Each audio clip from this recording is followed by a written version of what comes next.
Hey again. I'm just going to read a little piece that I wrote a few weeks ago. I read it in Detroit yesterday at a reading and went pretty well. I was happy with it, and I'll just read it here for you.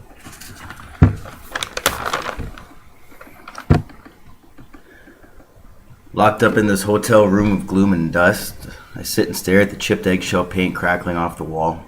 My eyes scan the daylight sea, and out of the 3-story high window to my left, latch rusted shut, cut off from oxygen, and instead inhaling other people's recycled breath. My life's a mess, my organs a wreck, my hair's freshly cut, beating chemo to the punch. Sorrow's on the menu for today, followed by a second course of sadness, then maybe some morphine sorbet, and try and wash away this day's circumstances from my life's palette. Looking back at my wasted youth, when I used booze to fuel dozens of months of misplaced energy, I can't help but think, did I miss my right to something more? Something more than lazy days of watching The Amazing Race or searching for arguments just so I can show my distaste for other people's boring nature? I fear I have. But that was then. And today's a shitstorm of a new school style of chemical dependency, poisoning my bones just to try and give my organs a home, somewhere to grow and slowly come back to life. Maybe, at the expense of my years down the road. But what about tomorrow? Tomorrow's unknown. If I were to live just one more day, with all these tubes in my way and legs that pump blood hard, with fresh air in my lungs and the wind in my face, not having to worry about how I'm going to divide my belongings once this cancer strips my life away, what would I do? Tomorrow, I would climb your trees and eat your fruit and bear witness to beautiful, longed-for sights like a young man's rite of passage as he completed his first parallel park. Watch in awe as birds took flight, and maybe even a double take as that cute girl on the corner hiked up her skirt. Not to be sleazy, but just to give me a little tease because she sees I'm living my life for real the first time this day. Tomorrow, I would roam down your alleys and assist down in their luck old swordsmen who've crumpled and swashed no more, but instead squeegee and wash windows for a buck or two.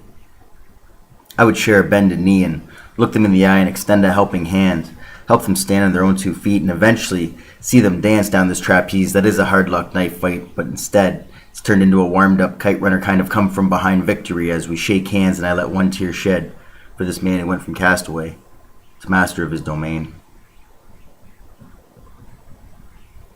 Tomorrow, I would see to it that I cut grass just to stop and smell beautiful blades of fresh green. I would simplify my belongings and march for something that I believed. I would hover near the Oval Office so to use my voice as a brush and paint pictures of human rights.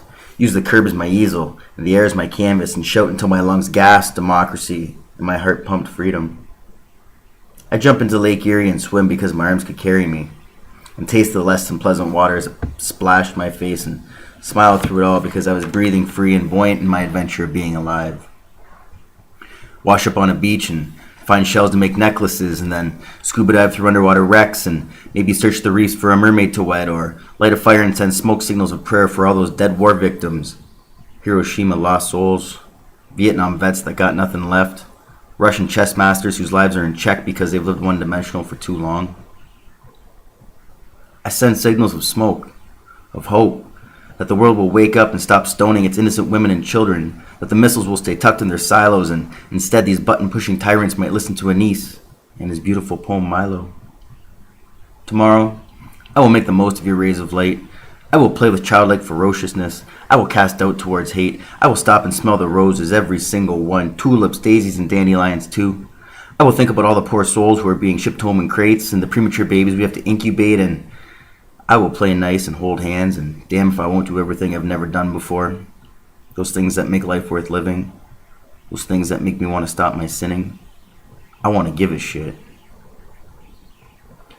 But until then tomorrow, me and my tubes are going to chip at this rust latch, maybe catch a whiff of fresh air, give a thank you to the staff, spit my toxins through this gift shop harmonica, play a tune, have a bath. So I'm cleaned up and ready to roll. Ready to soldier on and skate golden ponds. I'm tired of living in the past. There you have it. Thanks for listening.